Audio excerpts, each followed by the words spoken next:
Production and distribution of City Club forums on IdeaStream is made possible by the generous support of PNC and the Raskin Family Fund, with additional funding from Cleveland State University, Robert Conrad, and the Payne Fund.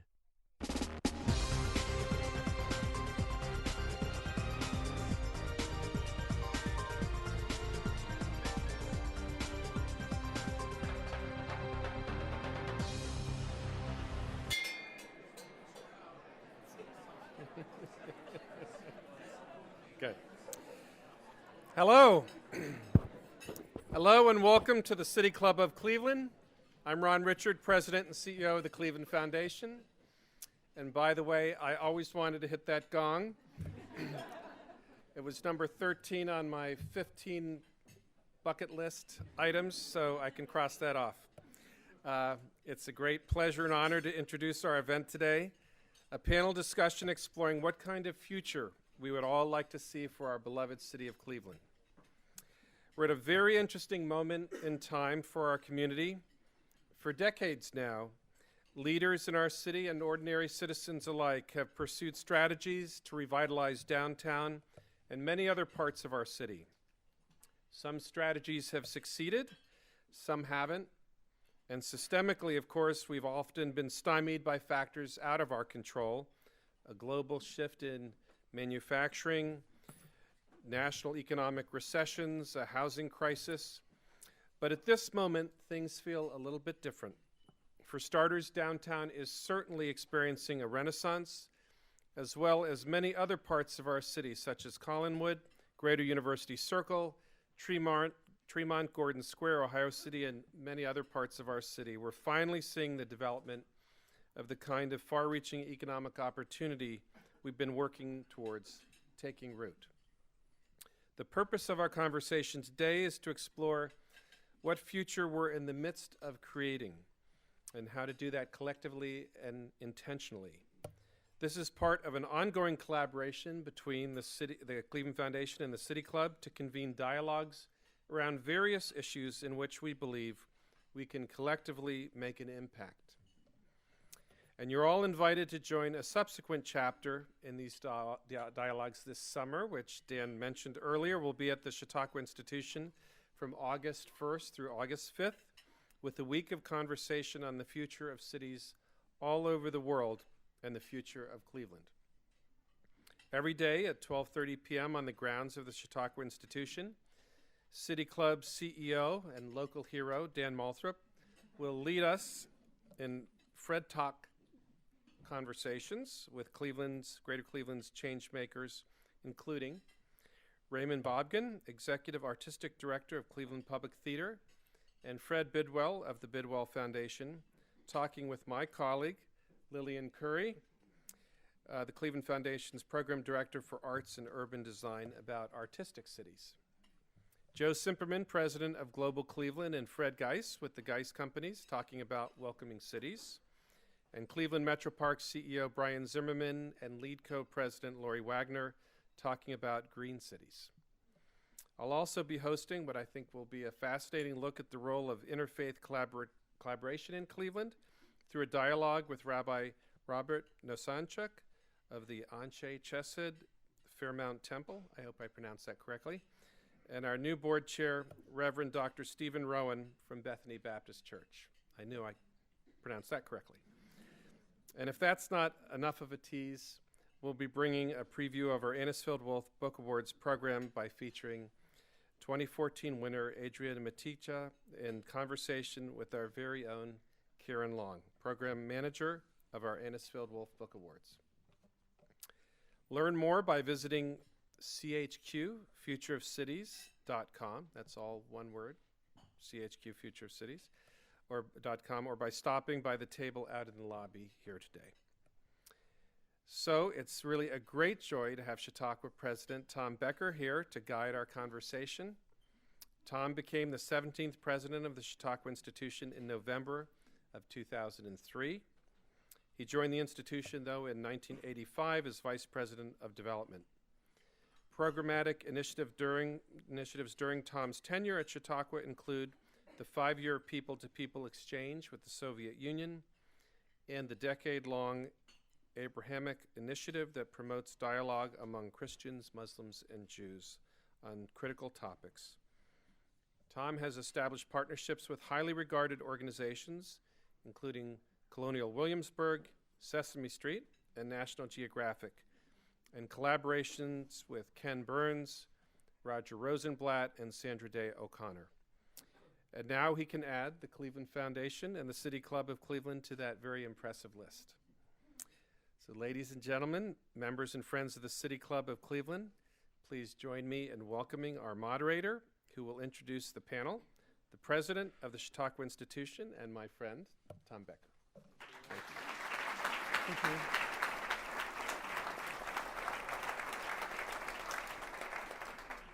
Thanks. Let me just say that there's almost nothing that can endear you to your grandchildren more than a partnership with Sesame. It's the thing they're most proud of.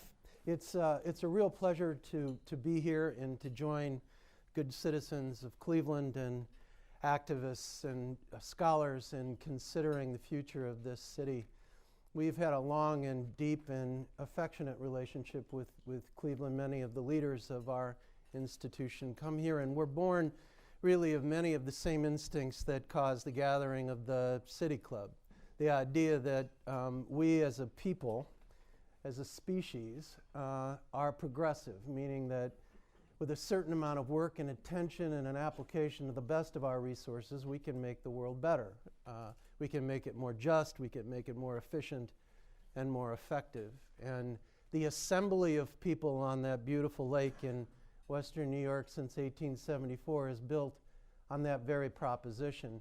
It's also built on the proposition that there's no one avenue to truth, that indeed platforms of learning are multifaceted, including a whole variety of faith systems, art, and any number of other scholarship and personal avenues. And that the engagement across those platforms in a reasonable way is the hope, really, of humanity's ability to improve itself. My colleague showed me a cartoon recently that has a street sign that says answers, and in one direction it said simple and wrong, and on the other it says complex and right. And the multitudes are headed down the simple and wrong, and about 2 people are going to complex and right. And I've heard that said before, often having to do with some of the way people criticize technology, that it's superficial or that it gives you only what you want and it encourages laziness. We come up from a place that believes that people hunger for complexity and nuance. And if you don't hunger for complexity and nuance and the understanding of issues, you're in the wrong place today, because talking about the future of cities and talking about the future of Cleveland in particular is ripe with that kind of complexity and that history brings, that outside conditions bring, and that our own human tendencies bring to bear.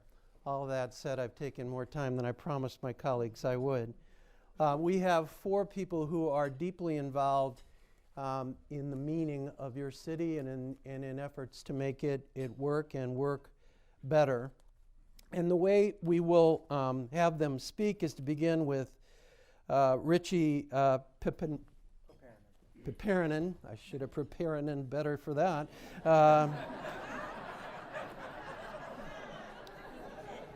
Richie's from Cleveland State University, and the reason he's going first is that he does significant research on population dynamics, which sounds like a generic title. But what he's going to talk about today is the challenges that are presented to a city based on that research and how we behave within congregated populations and how that behavior on our part sets out challenges to building community. We'll follow that with India Pierce-Lee. India is the program director for neighborhoods, housing, and community development, working with the Cleveland Foundation. She's been here for a long time, and part of what she's going to talk about are strategies. So you take that research and you think about those tendencies and then sort of draw out what are the large strategies for how one confronts those particular tendencies. Then we're going to bring down or sift down into tactics, that what is it that you actually do? What kind of programs do you implement? How do you organize people around problems? And we'll do that with Evelyn Burnett, who is the Vice President of Economic Opportunity, the Cleveland Neighborhood Progress. Part of what Evelyn embraces is that community is a complicated idea, that as people gather in neighborhoods, it's a complex affair. And therefore, the solutions to the issues that are there are going to be complex affairs and take a fair amount of effort, experimentation, measurement, re-effort, and adaptation. And so she's going to talk a little bit about the work that she's doing. Then we're going to finish with Mark Joseph, who's Associate Professor of the Mandel School of Applied Social Sciences at Case Western. And he's going to take us once again into sort of the larger context of things. He's done some really serious scholarship about integrating the inner city, what we do about mixed incomes in neighborhood, in living conditions, and why that's a valuable proposition, where it's been done well and where it's not been done so well, and what it offers in terms of outcome. Is that a fair summary? That having been said, we'll begin then with Rich. So I want to give you two numbers to start off with, 57 and 17. So since 2007, the city of Cleveland, 57% growth in high income households, over 100,000 a year. 17% growth in households making less than 25,000. So you got growth at the bookends.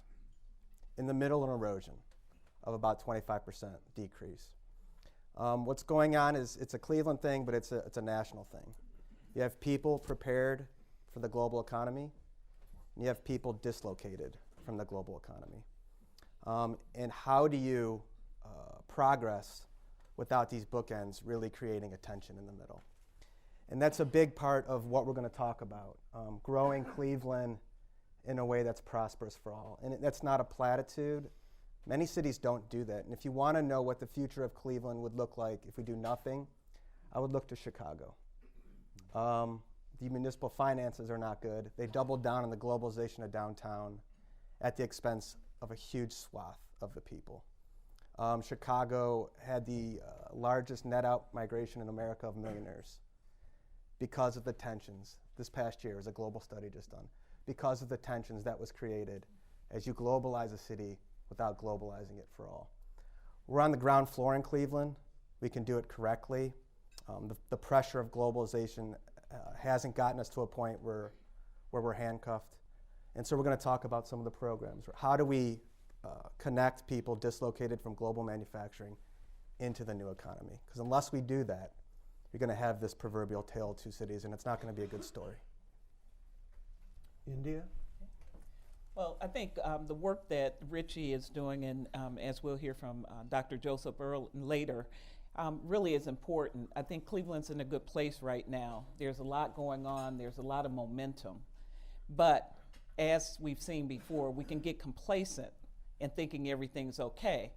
And using the data and the research that we have, I think we have an opportunity to make sure as certain areas are rising in the city, that we also are addressing the areas where people are not. And if we don't do both, we will not reach the goals that we want to see for the future of our city. So I think the dialogue today is really important to really think about how do we leverage all the work that we're doing. The Cleveland Foundation invests in many organizations, many neighborhoods, a lot of the strategies along with Gund and others, the city, the county, the state. How do we leverage that in a way now that we look at workforce, that we look at housing, and not just housing for, we have a lot of rental housing downtown, University Circle, but we have workers in institutions like Cleveland Clinic, University Hospitals, Case Western, that can't afford those rents, that want to stay in our city, and we're pushing them out.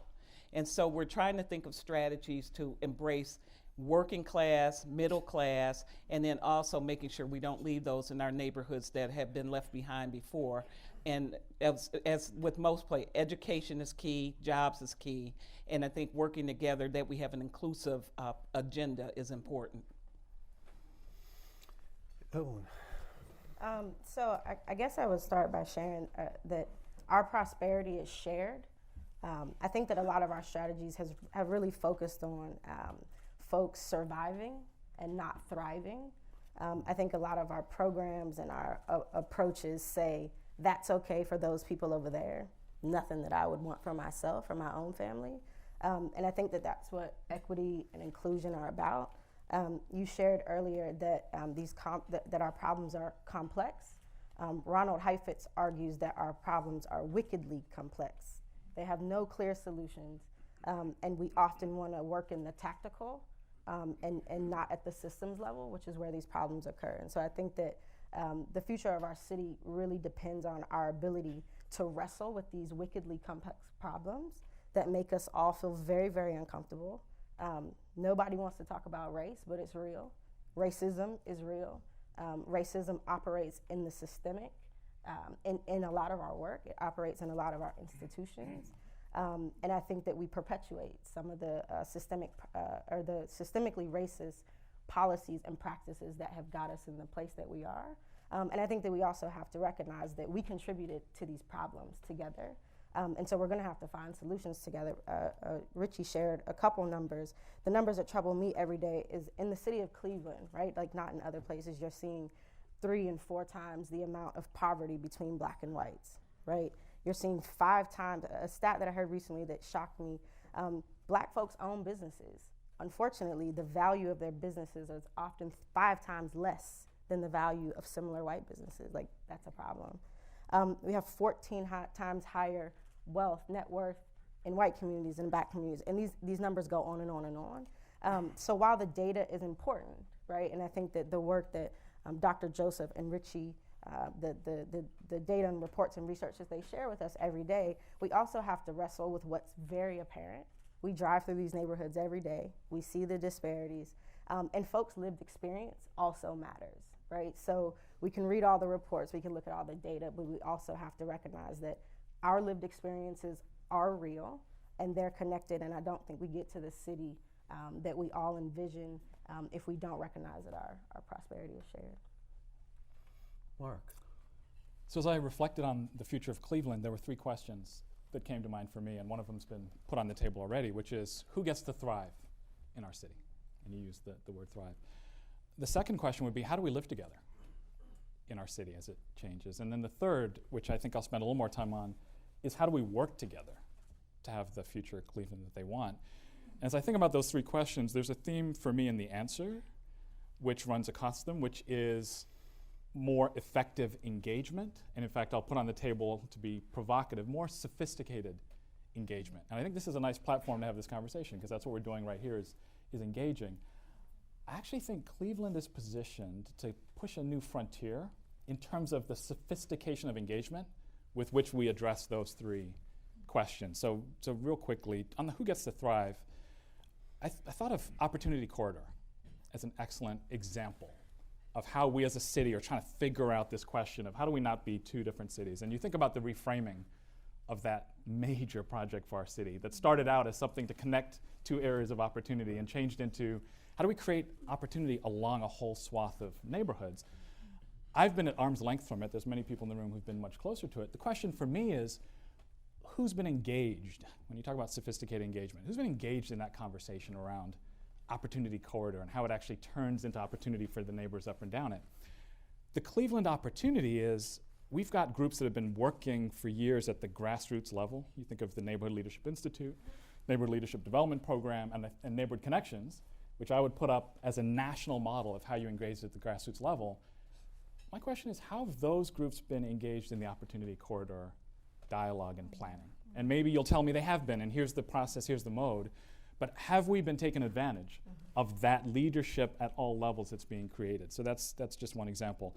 How do we live together? This is what I spend most of my time thinking about in terms of mixed income communities, and where we land on that is it's not enough to have areas that are diversifying. And Richie's research points to some really interesting places in Cleveland that are now diversifying, east side, west side, in ways we haven't seen. It's not enough just to have people move into the community together. We have to, as I say, activate the mix and not leave it to a natural process of folks figuring out in communities how to live together, because we've seen across the country, across the world, that doesn't necessarily work out. So how do we be more sophisticated in our thinking about proactive, activating the mix when you have different people? Finally, the working together. The example I'll put on the table here is these federal initiatives, and you may be familiar with Promise Neighborhoods Initiative, Choice Neighbors Initiative, right? So competitive opportunities to bring folks together in cities competing with each other to get federal money, and we failed to get them so far. We did get a choice planning grant, but the big money.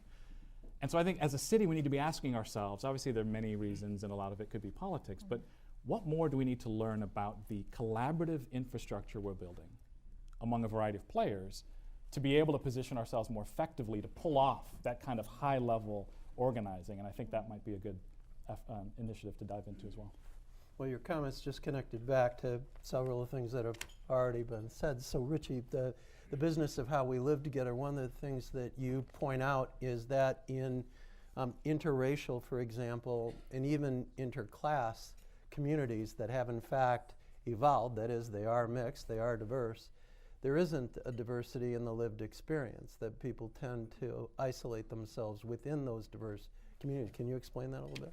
So, Robert Putnam, who's a famous academic, did a study. He did this Bowling Alone. He wrote the book Bowling Alone. But his study found that the more diverse communities get, the more people hunker down. So the less social capital there is.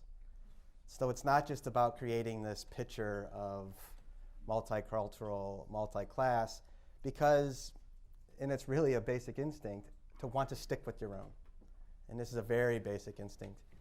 And so this hunkering down has created, in very small living quarters, a really erosion of social capital that really tied old communities, the old ethnic enclaves, for instance, that were all, everyone bridged together because they all worked in the same industry, they all came from the same country.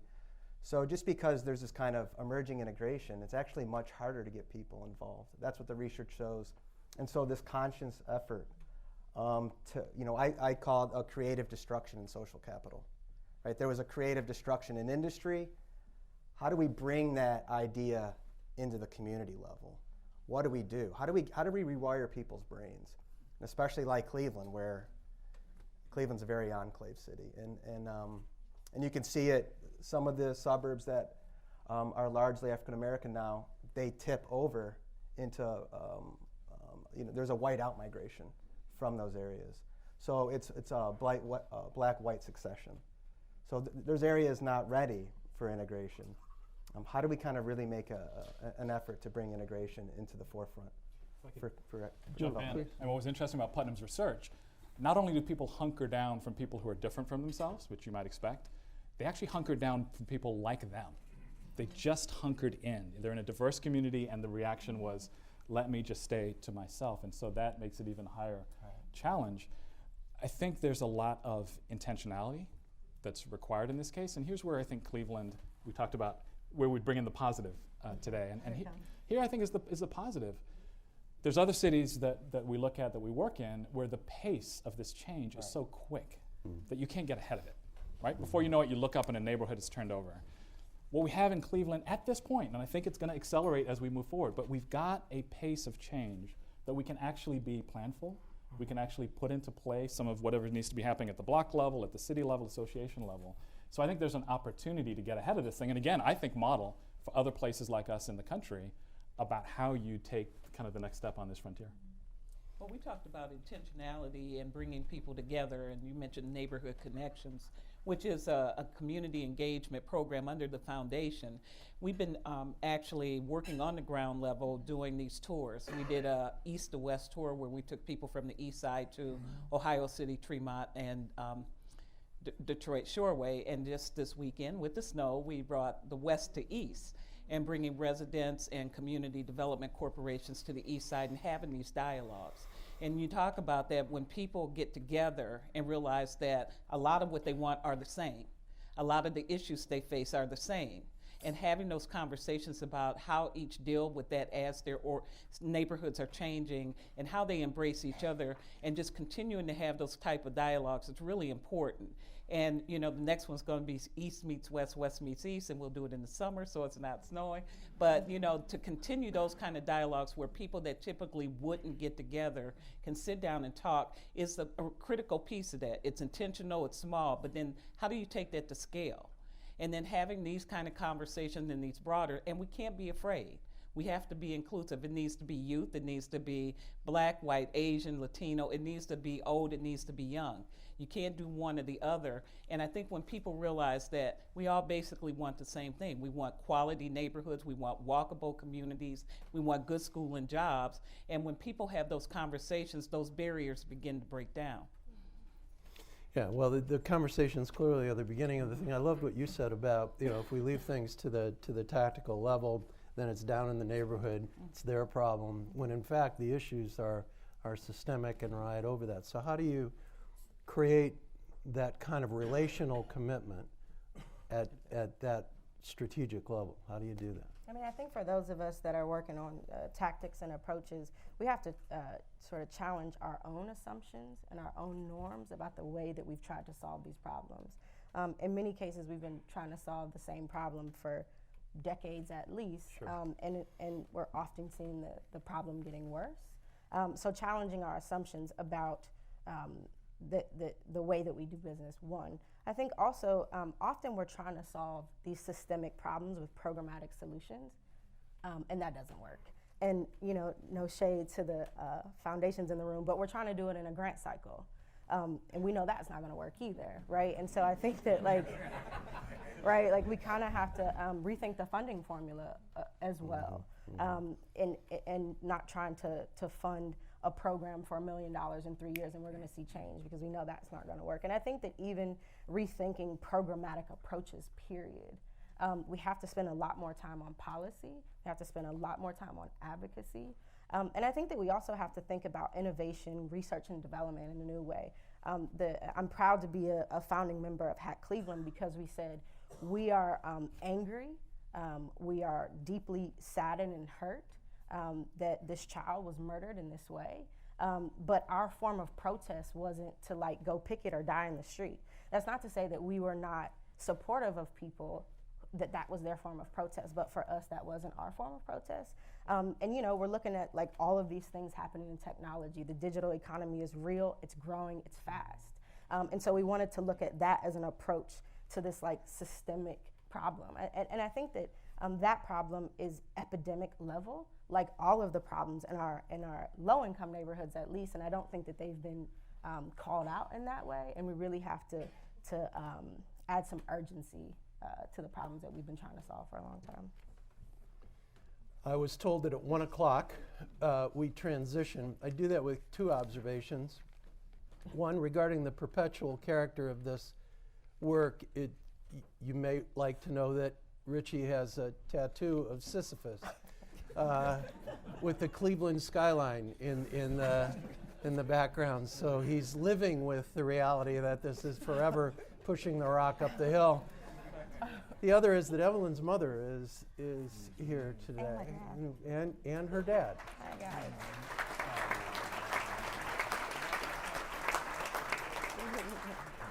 Welcome.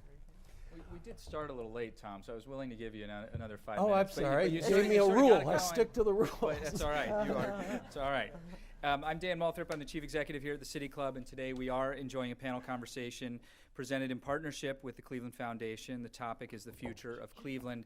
And they promised before that it would get optimistic at some point, and we're seeing green shoots, maybe, of some optimism. I don't know, maybe not. Evelyn Burnett is on the panel. She's the Vice President of Economic Opportunity at Cleveland Neighborhood Progress.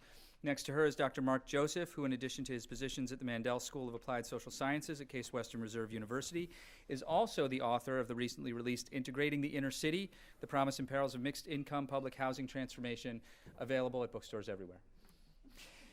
India Pierce-Lee is over here. She's Program Director for Neighborhoods, Housing, and Community Development at the Cleveland Foundation. And Richie Paparinen is Senior Research Associate at the Center for Population Dynamics at the Maxine Goodman Levin College of Urban Affairs at Cleveland State University. Our moderator is president of the Chautauqua Institution, Tom Becker. It's great to have you here, Tom. And it's great to have all of you here, of course. But he traveled furthest, so. We're about to begin the Q&A, and we welcome questions from everyone, City Club members, guests, and students, and those of you joining us via our webcast. If you'd like to tweet a question, you're invited to do that. Just tweet it at the City Club, and our staff will work it into the program. We want to remind you that your questions should be brief and to the point, and we ask also that you stand up to ask your questions so that the panel and the cameras can find you. Holding our microphones today are Content Associate Teddy Eisenberg and our Marketing and Outreach Fellow Faye Walker. May we have our first question, please? Hi, Jessica Cohen from the Jewish Federation. I'm a resident of Cleveland Heights, and I was wondering how the inner ring suburbs factor into how we think about the future of Cleveland.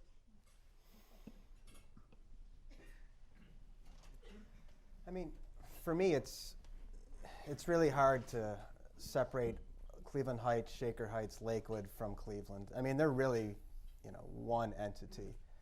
And, Cleveland Heights and Shaker Heights have college educational attainment rates of over 50%, which is really good, considering Cleveland's about 17%.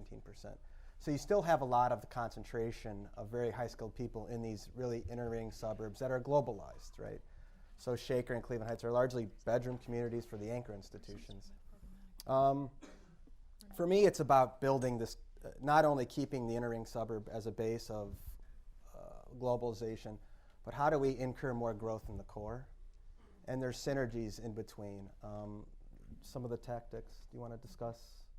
I think through the Center for Population Dynamics, we're calling it Cuyahoga County 3.0. So it's Cuyahoga County and Cleveland, and really looking at how these initiatives and programs, how we work together, really, because the one thing we have to remember: if the core doesn't survive, neither does the inner ring suburbs, and vice versa. And we can't keep running away from that. So we have to be strategic in how we look at all of it and make it make the cities better for everybody. So I think that's really important. It's a question that's pretty personal for me because I live on Larchmere. My wife is here, Melanie. We live on Larchmere, so we actually live in Cleveland proper, but we're in the Shaker Heights School District. So we're in both worlds. So in a way, we see that synergy all the time that you're talking about. I'm not sure. I mean, I just think that it's possible in ways for kind of Shaker Heights to see itself, despite what we've just said, as its own world apart from the city.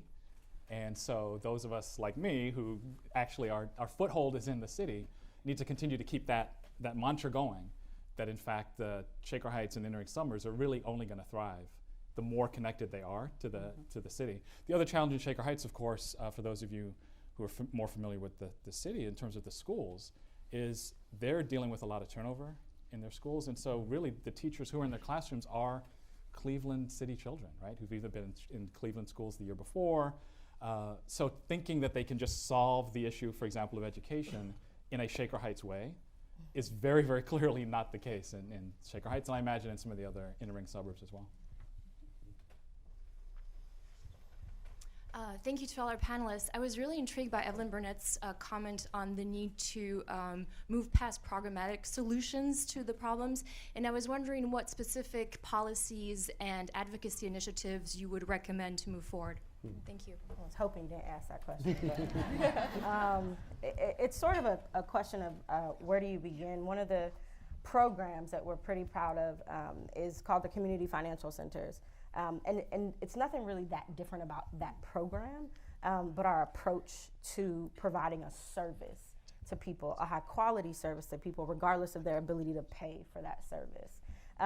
But what we recognize is, despite the quality of the service, our ability to scale the service, there are some policy challenges that our financial managers are always going to run up against, right? So the guts to HHS funding is unbelievable, and it's something that we're kind of not even paying attention to. John Corlett from the Center for Community Solutions shared a statistic about those left on cash assistance and SNAP in the county, and I think it's safe to say somewhere under 2,000 in the county. Well, what does that mean for our programmatic efforts where we're trying to help folks build wealth or build assets? That's one example. I think that there are a myriad of sort of education policies that, despite teacher professional development or or more money into schools, you're going to run up into the same policy challenges as well. I think a lot of our housing challenges and a lot of our housing challenges are related to some policies that exacerbate the problems that we're trying to solve every day. When Linda Warren, my colleague, talks about the increase in rents and the increase in housing values, well, what does that do for folks that are seeing decreases in wages, right? I think that the minimum wage debate is something that a lot of us are kind of sitting on the sidelines of and haven't really taken a position on. Well, what does that mean? Living wage, minimum wage, right? I think all of those things are things that, despite our best programmatic efforts, you run into these policy barriers, and we need to spend more time wrestling with those. If I can add, so I really think we need to rethink of, we have new models of economic growth. And so what I mean, I had a talk with Marco Costa. He's Chief Innovation Officer of UH. And he said something to me that struck me, and it stuck with me. And it's like, how does Cleveland do a healthcare model around this sentence? He says, through disparity comes innovation. And so when you look at healthcare, we export longevity all over the world. Abu Dhabi, London, Toronto. We have, we get incoming R&D money, we get incoming patients from Saudi Arabia. We do really good. Our neighborhoods right around the health tech corridor, which is our global corridor, have third world infant mortality rates and a lot of poor health outcomes. So the idea is, how do you take this really world-class knowledge base and go into the neighborhoods and create new service models around tackling health disparity? And then how do you take that service model and export that around the world? So not only do you have growth, economic growth from the healthcare, but you're helping local residents and making them more productive at the same time. So think like the old model of natural resource extraction, and what does that do for the people around these countries? That's very old and arcane, whereas this is a really new model. Through disparity comes innovation. And that's new, and we could do that here because we have such great healthcare knowledge. I'd like to go in two other directions with this question about the limitation of programs, which I'm glad you brought up. One is the reality is we're not going to service our way out of poverty. We're not going to service people out of poverty, right? We can service helping people and easing their struggles for a moment. But if we're really talking seriously as a city and about a future of Cleveland, then the services are a step, but I think it's kind of that's that proverbial hammer, so we, every nail. And so my point is, to what extent are you really figuring out how to reconnect people to a mainstream mode of being self-sufficient? Mm-hmm. And again, it's back to neighboring and connecting with your neighbors, and it's back to knowing how to access the resources of the city, of the county, yourself. And the reality, you talked about rewiring how we think, rewiring us from thinking about a dependency mode, what's the service, who's helping me out, what can I get, to a how do I find what I need, right, and make that happen. So that's one direction to go in. How do we get beyond services as way to poverty? The other one, for those of you who are familiar with Patrick Sharkey's book, Stuck in Place, he's a professor at NYU, talks about how durable urban poverty is, right? And if you look at neighbors over time. And what he calls for in his implications is a more durable urban policy. And he makes exactly the point that you made a moment ago, Evelyn, that it's not about political terms and grant cycles. It's really how do we step back and design policy that's going to extend a broader span of time, right? How do we use the innovative space of foundations? It's funny, we look back on programs that ended up being 15 years because they were renewed 5 times. What if at the outset we said we're going to do it for 15 years? As opposed to having to plan it in 5-year chunks. And we said we're going to do this in a more durable way so we can begin to think about strategies that match the length of time we really know we need to advance out of some of these challenges. Sort of the Jeffrey Canada experience. Yeah. I think you answered my question a little bit. My question was, Cleveland has world-class universities and a growing health sector. And how do we bridge these organizations to benefit and invest on the low-income communities of Cleveland? Well, for the last almost 11 years, the Cleveland Foundation, along with many partners, have been convening with the healthcare and universities around what we call Greater University Circle. Cleveland Clinic, Case, University Hospitals, RTA, the city, and others. And really really working to try and figure out how to make it a win-win, both for the neighborhoods and the institutions. We're working around what we call Thrive, Hire, and Buy Local, looking at thriving neighborhoods. We have an employer-assisted housing, working within the institutions in the health tech corridor with Midtown Cleveland, BioE, and the institutions to look at ways to link residents to jobs. We're looking at procurement and other things. And even though we've been working on this over the last 10 years, we've seen some progress. Has it been enough? No. We're talking about neighborhoods with 50,000 residents, incomes 18.5 and below, 34% foreclosure.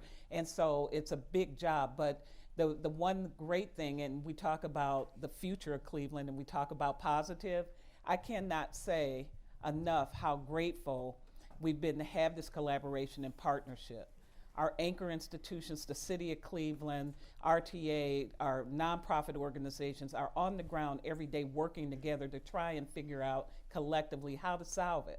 Do we have all the answers? No, but we've seen some progress. And I think the more we can do that, and we see that now in the campus district downtown with Cleveland State, Tri-C, St. Vincent's, we're seeing it on the west side with Metro Health, with Lutheran and the nonprofits there. So it's catching hold. People figuring out how to leverage each other, how to work together, how to take the resources we have and do a better job of connecting people and resources, breaking down those barriers between the institutions and the individuals. And I think we have a lot to learn from that. And we've learned from other cities about this, and now we're, importing that here. But we have people coming here from all over the country to see how Cleveland, the one thing people walk away with is they say, I can't believe that you can get all these people in the room, but I can't believe how much each of you like each other.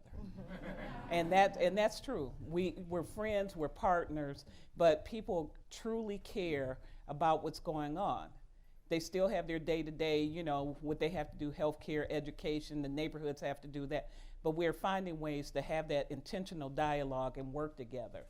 And again, how do you scale this up so we can have the impact? Because the problems are very hard, but at the same time, we're seeing a lot of positive things come out of it. Well, I just want to build on that for a second, because I think this one term we don't use very often because it's seen as too soft is sort of a context of affection for one another, because we're in the same room, because we're talking about the same things. And in light of the differences that we have about how to deal with those and the complexities of whether we can, in fact, relate to one another effectively and efficiently.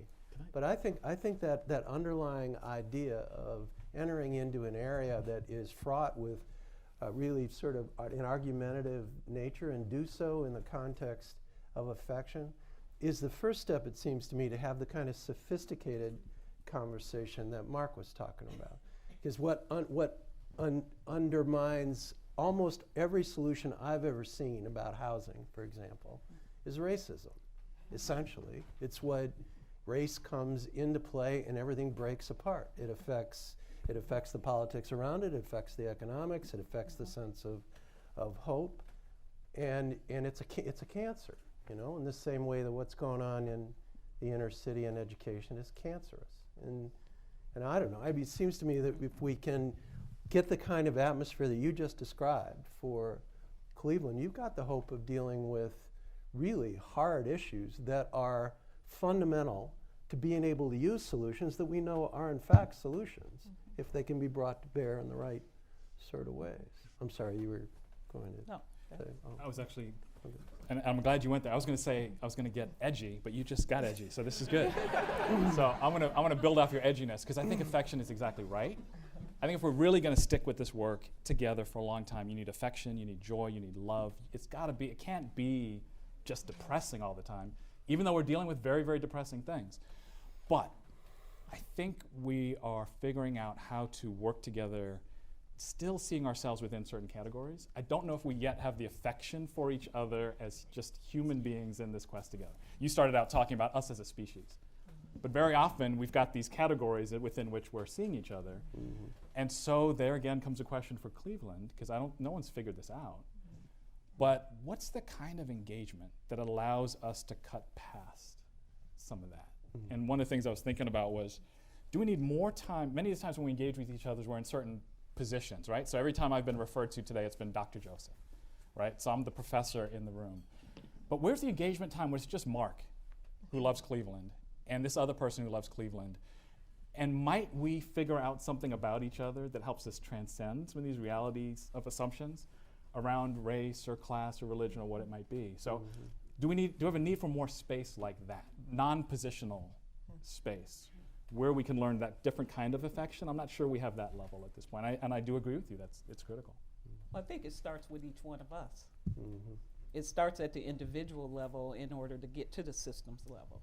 And if each one of us make a commitment to do that, and then you transfer that from one person to the other, I think we do get there. And having honest conversations. And I think the one thing I do love about our community development industry, about the way the city we interact, we don't always agree, but we have the honest conversations.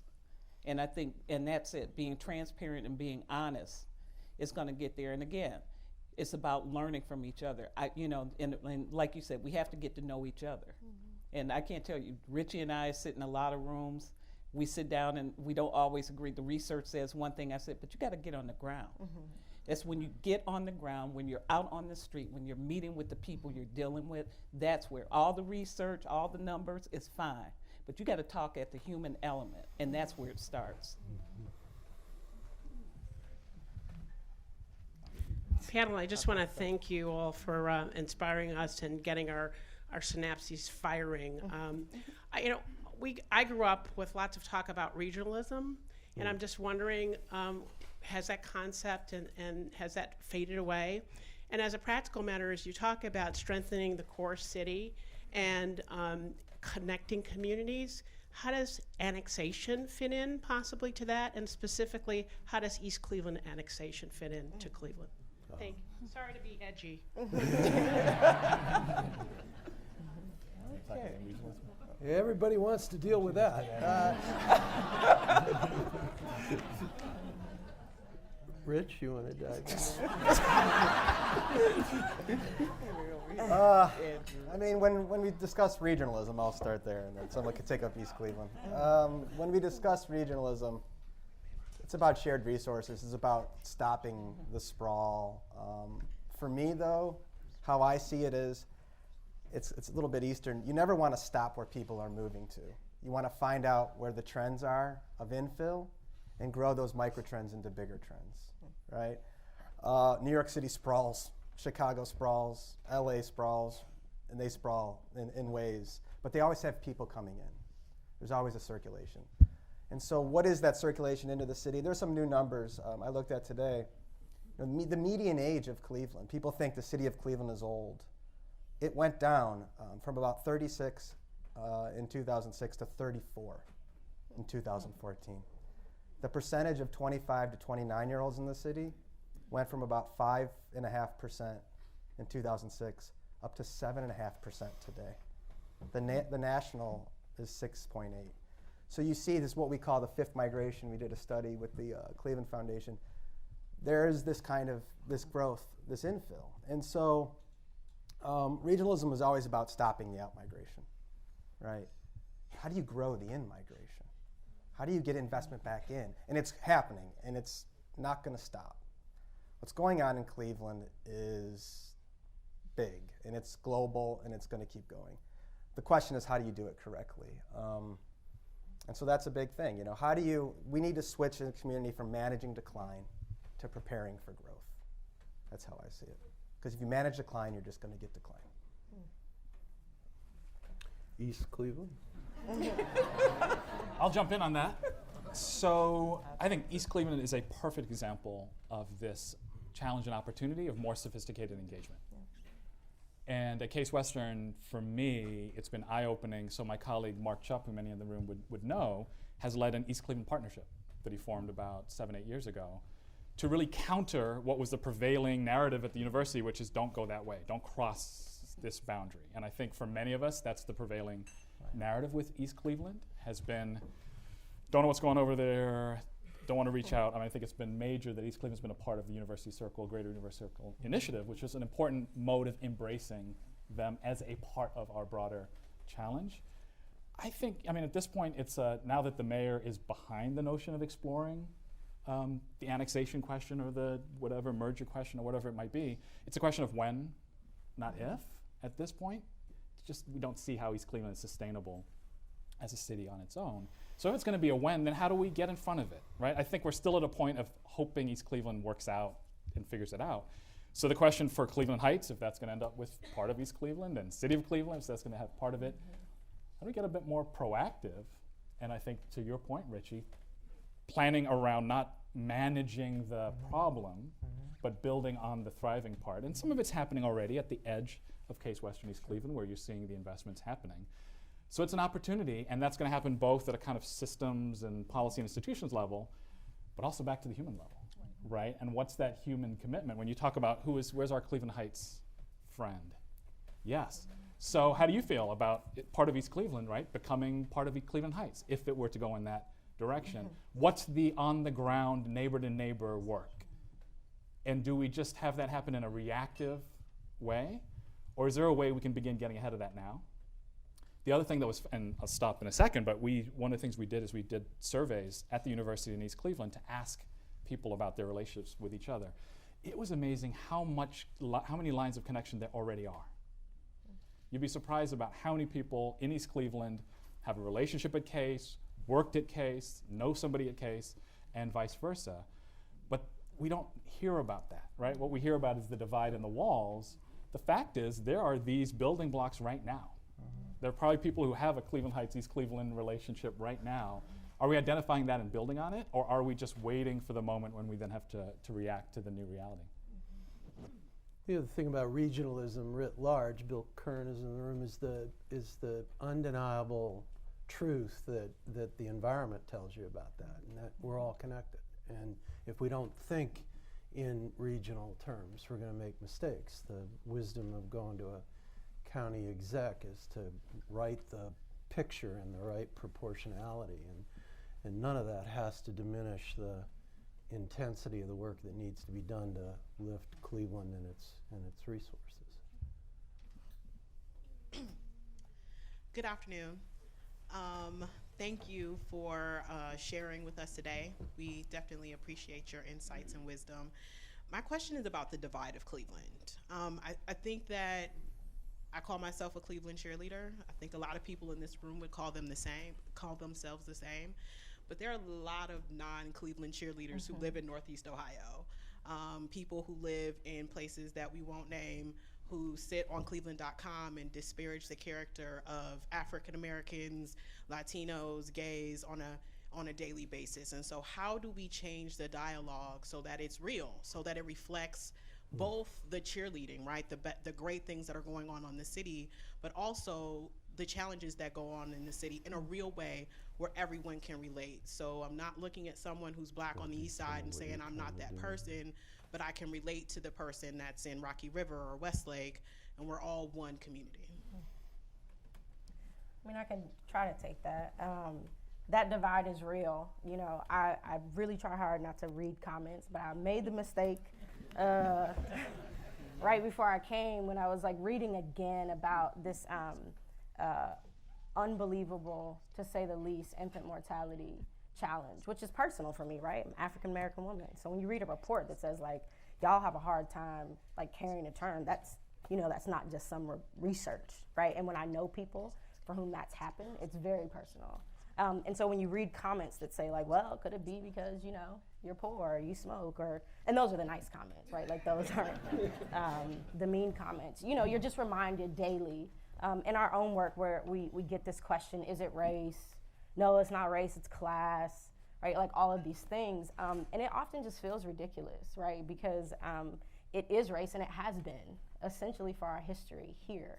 Right, and so how do we work better together? How do we start conversations? I think we start them. I think we disagree with people a lot, and I think that we force ourselves to stay anchored in those disagreements, right? And I don't think that, at least for me, it's not to try to change one's heart and mind about, you know, me or people like me, but especially in our professional work, understanding the consequences of not treating people, providing services to people equitably, right? So like, I'm not sure how you feel about me as a person or if you want like to dine with me, but certainly that I'm providing the service to you in the way that I would provide it to everyone else is important.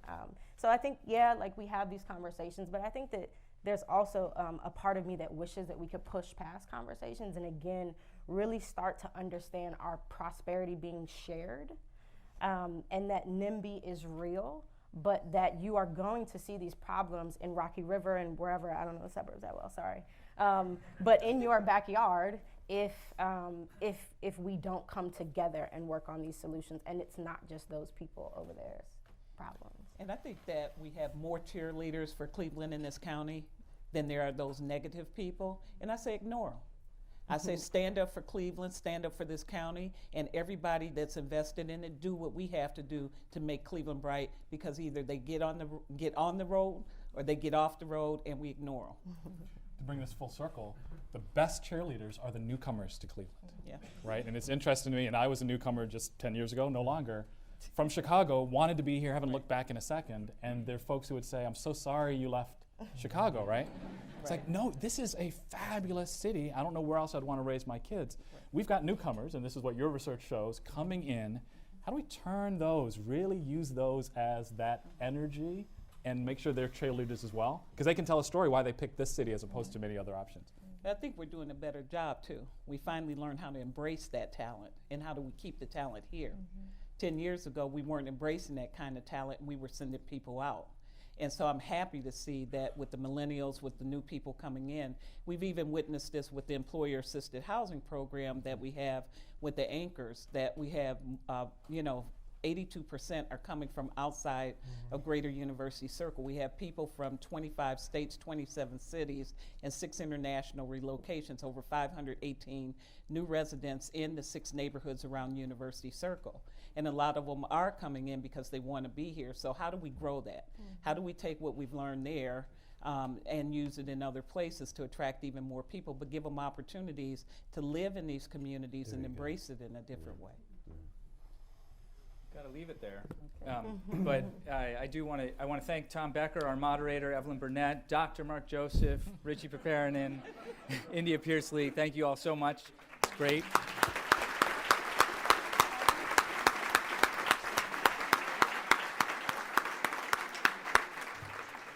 He's really just Mark. Today at the City Club of Cleveland, an institution I should note which is devoted to creating opportunities for more love and affection to grow across difference. We've been enjoying this panel conversation on the future of Cleveland. Today's forum is the George S. Dively Forum on Cleveland's Tomorrow, and it's sponsored by Thompson Hine. Thank you so much. It was also presented in partnership with the Cleveland Foundation. Thank you so much.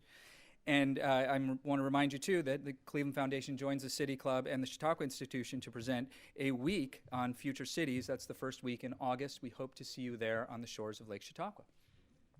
Special thanks to our table sponsors today, Baldwin Wallace, Chautauqua Institution, Cleveland Foundation, Cleveland Neighborhood Progress, Enterprise Community Partners, Friends of David Goldberg, Friends of Beth Rankin, Hack Clee, Richard L. Bowen and Associates. Thank you all so much. We thank you for your support. Thank you, panelists. Thank you, ladies and gentlemen. Thank you, Tom Becker. And this forum is now adjourned. Yeah, come on.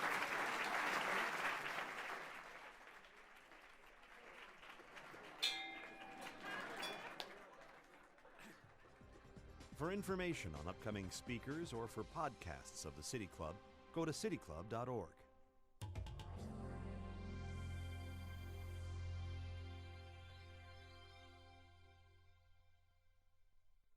Production and distribution of City Club Forums on IdeaStream is made possible by the generous support of PNC and the Raskin Family Fund, with additional funding from Cleveland State University, Robert Conrad, and the Payne Fund.